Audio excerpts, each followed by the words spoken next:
네, 생활에 필요한 법률 상식을 현직 판사가 설명해드리는 친절한 판사들 시간입니다. 네, 오늘도 주제 영상으로 먼저 확인하시죠.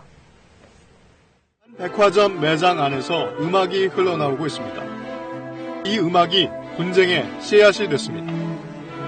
백화점 측은 실시간으로 음원을 받아서 틀어주는 이른바 스트리밍 방식으로 영업 중에 음악을 틀었고, 한국음악산업협회 등은 공연에 해당한다며 공연 보상금을 내라고 백화점을 상대로 소송을 냈는데요.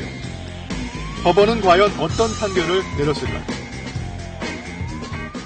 네, 실제로 언제부턴가 거리에서 크리스마스 캐럴 듣기가 어려워졌는데 이게 저작권 문제 때문이라고 하네요. 네, 오늘 저희 스튜디오에 주선아 판사 나와 계신데요.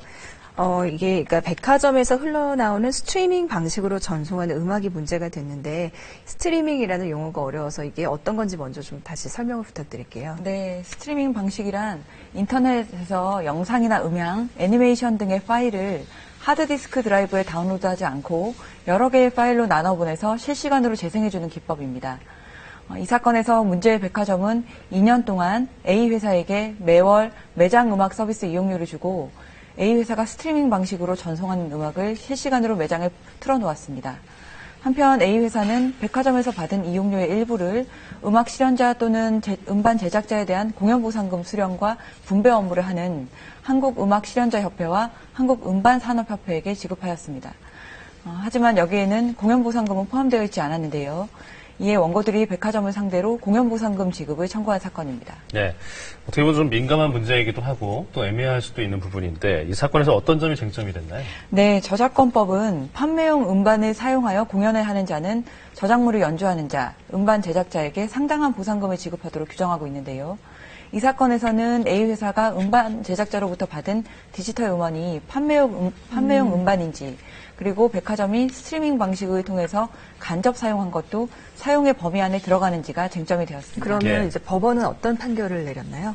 네, 1심 법원은 백화점에서 흐른 음악, 즉 A 회사가 음반 제작자로부터 받은 디지털 음원이 판매용 음반이 아니라고 보았습니다. A 회사가 음반 제작자로부터 제공받은 디지털 음원을 저장해놓은 장치를 음반의 일종으로 볼 여지는 있지만 이 저장 장치 자체는 시중에 판매할 용도로 만들어진 것이 아니기 때문에 판매용이 아니라고 본 것입니다. 그런데 2심 법원은 이와 달리 보았습니다. 백화점에서 음악을 튼 행위는 판매용 음반을 사용하여 공연한 것으로 보아야 한다고 판단한 것입니다.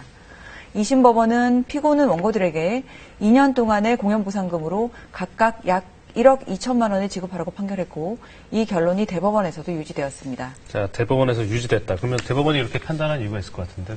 네, 저작권법에서는 공연이란 저작물을 실현하거나 음반이나 방송 등으로 공중에게 공개하는 것이라고 정의하고 있습니다. 따라서 백화점 매장에서 음악을 튼 행위는 공연에 해당합니다. 또 대법원은 판매용 음반을 사용하여 공연하는 자의 실현자 또는 음반 제작자에 대한 보상금 지급 규정에서의 판매용 음반에 대해서 불특정 다수인에게 판매할 목적으로 제작된 음반뿐만이 아니라 어떤 형태이든 판매를 통해 거래에 제공된 음반이 모두 포함된다고 보았습니다. 뿐만 아니라 판매용 음반을 직접 재생하는 직접 사용뿐만 아니라 스트리밍 등의 방식을 통해서 재생하는 간접 사용도 사용의 범주에 들어간다고 본 것입니다. 네, 그렇다면 이제 좀 더 쉽게 앞으로 그러니까 저작권료를 내지 않고 매장에서 음악을 그냥 무조건 트는 거에 제동이 걸릴 걸로 보이는데요.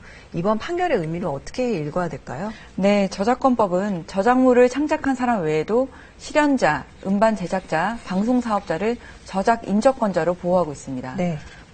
공연 보상금 지급 규정 역시 그 일환이라고 할 수 있겠습니다.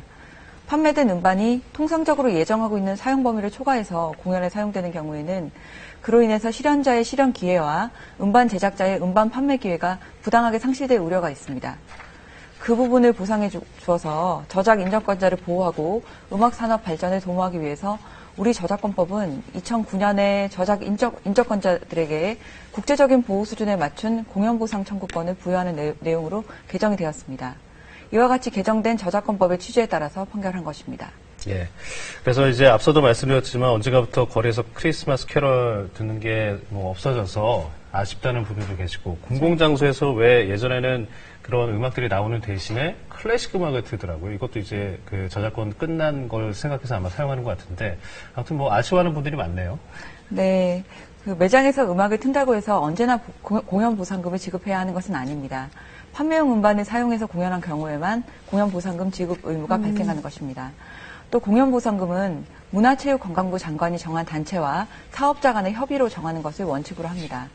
그런데 최근 문화체육관광부가 밝힌 바에 의하면 저작권 단체들이 저작권료를 성실하게 납부하고 있던 대형 백화점 등의 경우에는 별도의 추가 저작권료를 납부할 필요 없이, 그리고 일반 음식점 등의 중소형 영업장은 저작권료 납부 없이 영업장에서 캐럴을 이용할 수 있도록 했다고 하니 올 연말은 캐럴과 함께 훈훈한 크리스마스를 보내실 수 있으리라 생각됩니다. 네, 알겠습니다. 자, 저작권료에 대한 이야기 주선아 판사와 함께 해봤습니다. 고맙습니다. 네, 잘 들었습니다.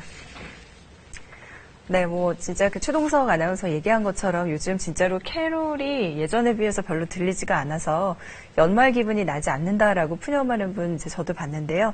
좀 다른 얘기긴 한데 인터넷을 찾아보니까 이렇게 무료로 계속해서 캐럴만 틀어주는 그런 사이트들도 있더라고요. 예, 뭐 날씨는 춥지만 모쪼록 이번 주말에는 캐럴도 좀 찾아 들으시면서 즐겁고 또 편안하게 보내시길 바랍니다.